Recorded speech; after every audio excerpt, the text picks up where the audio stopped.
Chapter 7. Now calm down, Blanc said, trying to calm Argent. They were the ones who started it anyway. So, they just suffered the consequences of their action, she added. They started it? With who? Noir? Or you guys? Argent calmed down after finding out that it was the two primordials' fault anyway. Blanc smiled. It was neither Noir-chan nor the three of us. It was Rouge, the red primordial. Rouge. The one said to equal Noir. And fighting for the position of king of the underworld with him? Argent asked, remembering the others mentioned the name a few times. Right. That one. The two thought that, if it's the two of them, they could defeat Rouge. Blanc explained. Well, the results speak for themselves. They were stupid to believe they could defeat Rouge. Even if there were two of them. She flashes an evil grin. I mean, even I could probably defeat those two together if it comes to a real life or death fight. Fufufu. She mused while drinking her tea. Argent can't really deny her words. Out of the primordials after Noir, Blanc is the strongest in his opinion. He has never met Rouge, so he can't really add him in the scale. While Jean has the highest magicule count, she can't really use it efficiently, that's why she and Violet are in equal footing. And the two drag Blanc down as well. While Vert and Blue also fight amongst themselves. They don't fight as often as the three primordials. In a way, aside from Argent, Vert and Blue are the most inexperienced. That doesn't mean they don't have experience. They just lack a couple of decades of constant fighting to gain as much experience as the others. Well, that's enough about them. What do you say we see just how much you've improved over the years? Blanc emptied her cup and stood up. Argent followed her. After meeting Blanc and talking and fighting, he went on his way again. He doesn't need to worry about Blue and Vert. In a few hundred years they'll be back, good as new. He remembered a small conversation he had with Blanc, complaining to her that it takes a long time to find people who can summon him. Then why not just accept greater demon calls? From what I could tell, you could take over a summoning on the demon's side. You can just pretend to be a greater demon so there won't be any problem. Well, not like they could do anything after finding out Fufufu. That's right. She has a point. It might lessen the time that I get to stay in the material world. But it will still allow me to get summoned more frequently. With that as his conclusion, he now hijacks greater demon summoning for the next 100 years. Argent finally had an idea how the material world works, or the situation in there at least. He couldn't quite understand it before because he only stayed in the capital of Sagri. Now, however, he is summoned mostly outside the capitals of nations. He is summoned in small cities, towns, sometimes even villages. He is also summoned outside any settlements, especially when fighting magical beast. From the information he has gathered based on both his experiences and books he's read. Aside from the cities and towns, the outside is extremely dangerous.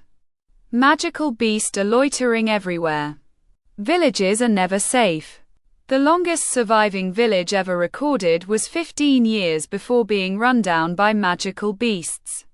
The only reasons nations are still surviving is because of the soldiers and warriors of each nation. The average soldier of a nation could defeat magical beasts like horned bear and giant bats. Not to mention the knights of a nation. Each one could defeat blade tigers and armosaurus on a one-on-one fight. The reason for this level of strength is because the only ones able to be labeled as soldiers and knights are those capable of those feats. An average nation only has 5,000 to 7,000 of soldiers, and knight levels are only around 100 to 500 knights. Not to mention the warrior unit. A group of people made up of people that are independent to the nation's military, since their reason for fighting is to protect their home and families. Their numbers and strength could rival or even exceed the government's military's might. They have a more detailed ranking system than the military. A.N. They still don't have the ranking of S, A, B, C, D, E and plus, dash, special. I only place them there to make it easier to imagine the levels of each class. The threats are rank as E rank to D equals class 1. Servant. D rank to C plus equals class 2. Knight. B rank to B plus equals class 3. Captain. A rank to A plus equals class 4. General. Special A and above equals class 5. Lord class. S rank and above equals class 6. Emperor class. Ironically, the military soldiers are capable of defeating knight class threats, while the knights are capable of defeating captain level threats. The warrior rank is beginner equals class 1. Intermediate equals class 2. Master equals class 3. Veteran equals class 4. A veteran is a rare individual gifted since birth. There are only at best 2 or 3 for each nation. Some don't even have any. A person may think, but the average knight can only defeat up to class 3. What happens if a class 4 appeared in a city or town without a veteran rank warrior? The cities are engraved with intricate inscriptions and runes that builds a barrier that can withstand attacks from class 4 threats and keep them outside. The durability of this barriers can last from a month to a year depending on the strength of the class 4 beast. A couple of experienced master-ranked warriors can also defeat class 4 threats. However, that is only until class 4. When class 5 appears, they would need an individual called saviors. These saviors are given abilities that can rival class 5 threats. But they, like class 5 threats, are more rare than veterans. There has only been about 3 recorded saviors that ever existed, and 2 of them are already dead. The last one is being employed by the nation Magni.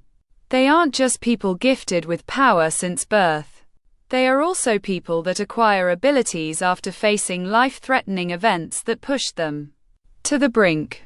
A.N. Saviors equals saints. The only way for people to travel and trade goods with other cities and nations are because of the warrior units. It has been an unspoken fact that the only ones capable or even allowed to travel with a sense of security are those who have knights guarding them or master rank warriors. The magical beast in the material world are all dangerous. Like demons, magical beasts constantly fight each other to survive the day. However, unlike demons, the more a magical beast devours the flesh of other magical-rich beasts, they become stronger and can mutate. Rumors are also spreading that the creator of the world, aka the god, is somewhere near the northern mountains of the continent. You can go home now, demon, the employer said. And that's another contract finish by Argent. When he returned to the underworld, he sensed Blue and Vert. He was glad. They were finally back. Fully revive. He went to where they were. Although, he was curious about the individual with them. The individual was stronger than them. If Argent were to compare him to someone, it would be Noir. Which can only mean one thing. He finally saw them. The two, Blue and Vert, and with them was a red long-haired demon. That would be Rouge, I guess. And who might you be? Someone was behind him. It was Rouge. Without him knowing, he was already behind Argent. This took Argent by surprise and tried landing a hit. It was block and he was punched in the stomach. He flew a few meters, but he was able to land on his feet. Quote, ? Archie, is that you? Blue recognized Argent when the two got closer. Blue Tan. You know him? Said Rouge, asking Blue. Which the blue primordial nodded. Whether you believe it or not, Rouge Saima. He is the silver primordial that we talked about to you. Vert said to Rouge. Saima? Here, Tilda, so this is the guy. The two nodded in unison. What was your name? Right. Argent, apologies for that. You were just being suspicious and attacked me so suddenly, so I had to counter. Rouge apologized. Attack suddenly. You freaking appeared behind me without me noticing. Well, it's fine. It's fine, Argent replied. Not like he has any other choice. You really do feel similar to us primordials. He looked Argent up and down. Well, ha, I am halfway there. Argent said, scratching the back of his head with a dry laugh. By the way, Vert, why did you call him Rouge, Sama, earlier? Asked Argent, looking to Vert's direction. That's because he is now my and Blue's master. Vert said matter-of-factly. Which? Blue nodded too. Master. Since when? Argent asked. Since we were defeated. We realize how weak we are. That's why we have sworn our loyalty to Rouge Saima. Archie, replied Blue. So because they were defeated, they submitted to the winner. I wonder if the other primordials think the same. Well, that's impossible with those chaotic bunch. So Argent. I can sense beings in a several kilometer radius and you just suddenly appeared a few kilometers away, Rouge said. How exactly did you get that close without detection? He squinted his eyes, waiting for an answer. Well, haha. I just returned from the material world, so I just appeared earlier. Argent said awkwardly. The material world, huh? I never really tried getting summoned. I felt like I'll just get bored over there.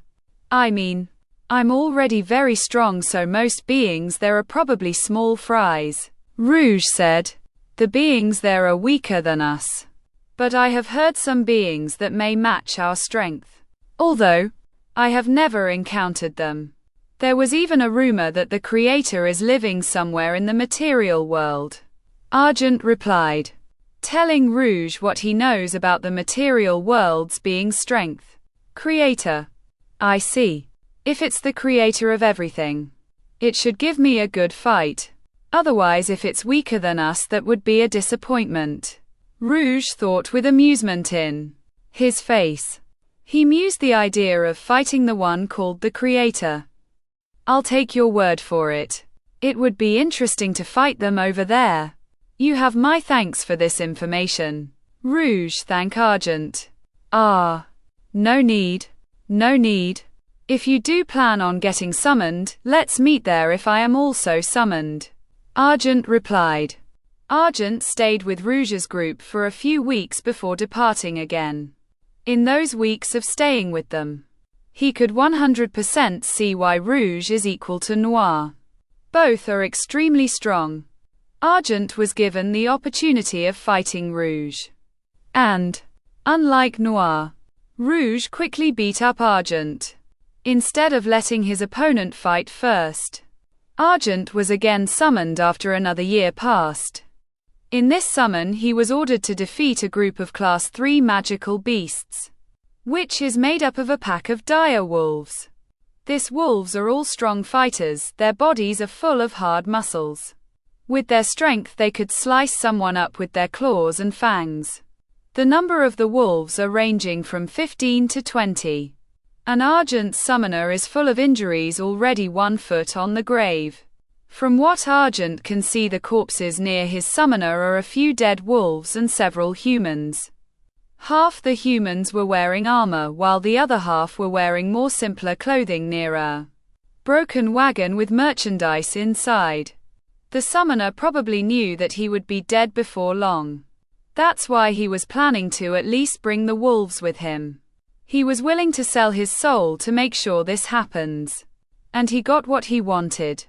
He saw the demon that he summoned kill the wolves that attack them. the ones who killed his friends, his clients, and soon he as well. Once the last wolf died, the contract was done. With his wish fulfilled, his soul was taken. The summoner's corpse as well as the other sacrifice's corpse were gone, eaten by Argent. With the payment received, Argent will be traveling for the next month with the body he was able to acquire. And in this journey he will find out that 2 weeks ago, 2 nations were destroyed by 3 demons, with one of them becoming the very first demon lord. To be continued.